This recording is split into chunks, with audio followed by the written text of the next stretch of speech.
নমস্কার। আমার YouTube channel বাঙালি আড্ডাতে আপনাদের স্বাগত। আমার আজকের বিষয় হলিউডের সুপিরিয়রিটি কমপ্লেক্স।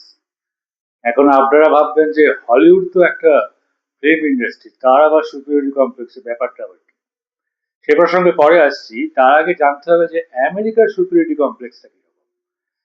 আমেরিকার সুপিরিয়রিটি কমপ্লেক্স যে কিরকম সেটা বলতে গেলে সাম্প্রতিক যে উদাহরণটা দেয়া যায় সেটা হচ্ছে যে আমেরিকার প্রেসিডেন্ট ডোনাল্ড ট্রাম্প বিনা প্ররোচনায় ইসরায়েলের সঙ্গে প্ররোচনা করে ইরানের উপর আক্রমণ করল এবং সারা পৃথিবীতে আধিপত্য কায়েম করার একটা প্রচেষ্টা। এর আগেও অনেক প্রেসিডেন্ট এরকম যুদ্ধ করেছেন, আহ, সারা পৃথিবীতে আধিপত্য কায়েম করার প্রচেষ্টা করে। যে ঘটনাটা ঘটিয়েছিলেন এক সময় সেকেন্ড ওয়ার্ল্ড সময় জার্মানির প্রেসিডেন্ট অ্যাডলফ হিটলার, তিনি চাইতেন, তিনি যুদ্ধটাই শুরু করেছিলেন এইভাবে যে আহ, এই ভেবে যে সারা পৃথিবীকে তিনি করায়ত্ত করবেন জার্মানির নেতৃত্বে, এবং সেখান থেকে তার পরাজয় ঘটে আমরা জানি। এখন আমি যেটা বললাম যে হলিউড ফিল্ম ইন্ডাস্ট্রি সুপিরিয়রিটি কমপ্লেক্সটা কিরকম। হলিউড ফিল্ম ইন্ডাস্ট্রি যখন গঠিত হয়, প্রথম প্রথম তার ইতিহাসটা একটুখানি জানা দরকার। প্রথম প্রথম যখন আমেরিকাতে সিনেমা তৈরি হয় তখন সেগুলো Los Angeles, San Francisco, New York, এই সমস্ত জায়গাতে স্টুডিওগুলো ছিল। এখন দুটো কারণে, হ্যাঁ, এইটুকু বলা যেতে পারে, টমাস আলভা এডিসনের পেটেন্ট আইন বলে এইখানে যা যা সিনেমা হতো সেই সমস্ত সিনেমার একটা লভ্যাংশ সরাসরি ওই ওনার কাছে চলে যেত। কার কাছে চলে যেত? যে টমাস আলভা এডিসনের কাছে চলে যেত। এবং এই সমস্ত জায়গাতে সারা বছরই খুব একটা স্যাঁতস্যাঁতে হাওয়া, এর ফলে ওরা সমস্ত স্টুডিওগুলো হলিউডে চলে যায়। এখন হলিউডে এই পেটেন্ট আইন কার্যকর ছিল না। আর যেটা গুরুত্বপূর্ণ ব্যাপার ছিল সেটা হচ্ছে হলিউডে সারা বছরই পর্যাপ্ত সূর্যালোক পাওয়া যেত, যেটা সেই সময় সিনেমা নির্মাণের পক্ষে একটা অত্যন্ত গুরুত্বপূর্ণ ব্যাপার ছিল। আর তাছাড়া হলিউডে পাহাড় পর্বত, নদী নালা, সাগর, সমস্ত কিছুই প্রাকৃতিক, ঊষর মরুভূমি, হ্যাঁ, ব্যারেন ল্যান্ড, সমস্ত কিছুই প্রাকৃতিক বৈচিত্র্য খুব ছিল, সেই জন্যই হলিউডে চলে যায়। এখন এই হলিউডে যে ফিল্ম ইন্ডাস্ট্রি তৈরি হলো সেই ছবিগুলো আসলে আমেরিকার যে সুপিরিয়রিটি কমপ্লেক্স ছিল সেটাকেই যেন তারা চালিয়ে দিয়ে গেল, পোর্ট্রে করতে শুরু করলো হলিউড ফিল্ম ইন্ডাস্ট্রির মধ্য দিয়ে, ছবিগুলোর মধ্য দিয়ে।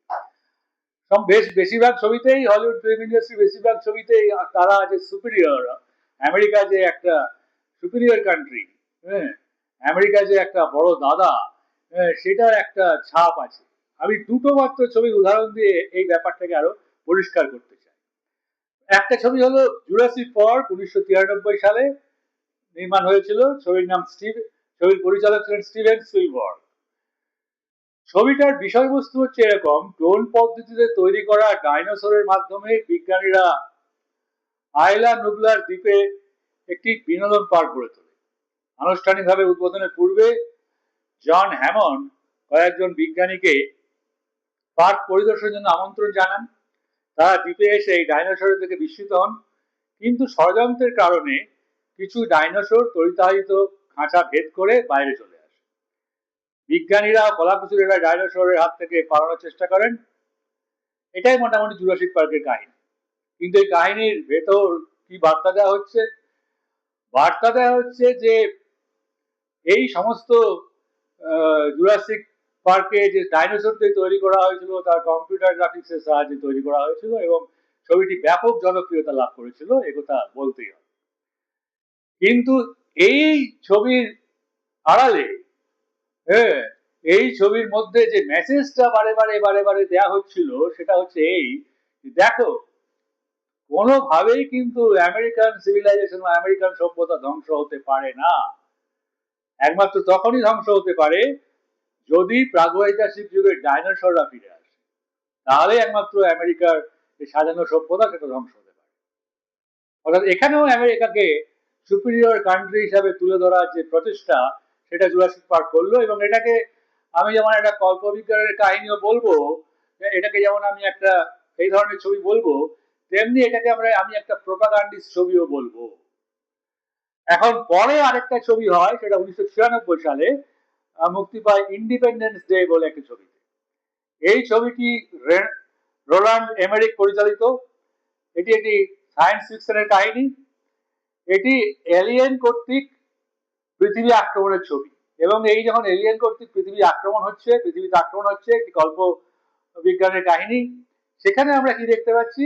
সেখানে আমরা দেখতে পাচ্ছি যে আলাদা আলাদা পৃথিবীর আলাদা আলাদা দেশ যুদ্ধ করে এবং তারা হেরে যায় ওই এলিয়েনদের কাছে। তখন আমেরিকা বলে যে এভাবে করলে হবে না, আপনারা একসাথে চলুন, আমরা একসাথে যুদ্ধ করি এবং আমার নেতৃত্বে যুদ্ধটা হবে। এভাবে যুদ্ধ হয় এবং সেই যুদ্ধে এলিয়েনরা হেরে যায় এবং তারা যেখান থেকে এসেছিল সেখানে চলে যায়। এখন মজার ব্যাপার হচ্ছে, সেই সময় আমেরিকান প্রেসিডেন্ট ছিল বিল ক্লিন্টন। ছবিতে আমেরিকার প্রেসিডেন্টকে দেখতে হুবহু বিল ক্লিন্টনের মতো। তো সেখানেও আমেরিকার যে সুপিরিয়রিটি, তারা যে অত্যন্ত অন্য দেশের থেকে অনেক সুপিরিয়র, সেটা কিন্তু প্রমাণ হয়ে গেল। অর্থাৎ এই ছবির পর ছবিতে তারা কিন্তু এটা প্রমাণ করে দিয়ে গেছে। এখন ঘটনা হচ্ছে যে আমেরিকা তো একটা সর্বরাজ্য নয়, যেখানেও নানা রকম ঘটনা, দুর্ঘটনা, উদ্বাস্তু সমস্যা, নানা রকম সমস্যা, এই সমস্ত কিছু আছে।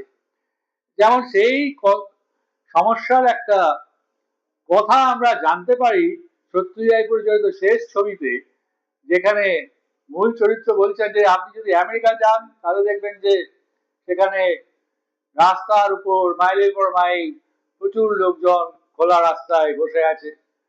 হ্যাঁ, তারা বলছে যে উই আর হোমলেস, আমাদের কোনো বাড়ি নেই। হ্যাঁ, তাদের সামনে একটা মাত্র প্ল্যাকার্ড লাগানো আছে, তারা বলছে সেখানে লেখা আছে উই আর হোমলেস। অর্থাৎ এই যে বাড়ি ঘরদোর নেই এমন লোকজন যেমন আমাদের দেশেও প্রচুর আছে, তেমনি আমেরিকাতেও প্রচুর আছে। এটা কিন্তু আমেরিকা কোনোদিন দেখায় না। এই ব্যাপারগুলো আমেরিকা কোনোদিন দেখায় না। এই ব্যাপারগুলো নিয়ে যে আমেরিকার যে সমস্যা আছে, আমেরিকার যে দারিদ্র আছে, আমেরিকার যে অন্য একটা আমেরিকা আছে ভেতরে ভেতরে, যেটা আমরা দেখতে পাই না, সেই আমেরিকাকে নিয়ে যে এক ধরনের ছবি হয়, সেগুলোকে বলা হয় ব্ল্যাক আমেরিকান ফিল্ম। সেগুলো কোনোভাবেই আমাদের দেশে বা অন্য কোনো দেশে, আমেরিকা বাদ দিয়ে অন্য কোনো দেশে দেখানো হয় না। তাহলে আমেরিকানদের যে সাজানো সভ্যতা, গরিমা, সেটা এক লহমায় চূর্ণ বিচূর্ণ হয়ে যাবে। এগুলোকেই বলা হচ্ছে ব্ল্যাক আমেরিকান ফিল্ম। আমার এই ভিডিওটি যদি আপনাদের ভালো লাগে তাহলে আমার এই চ্যানেলটি আপনারা সাবস্ক্রাইব করবেন, শেয়ার ও কমেন্টও করতে পারেন।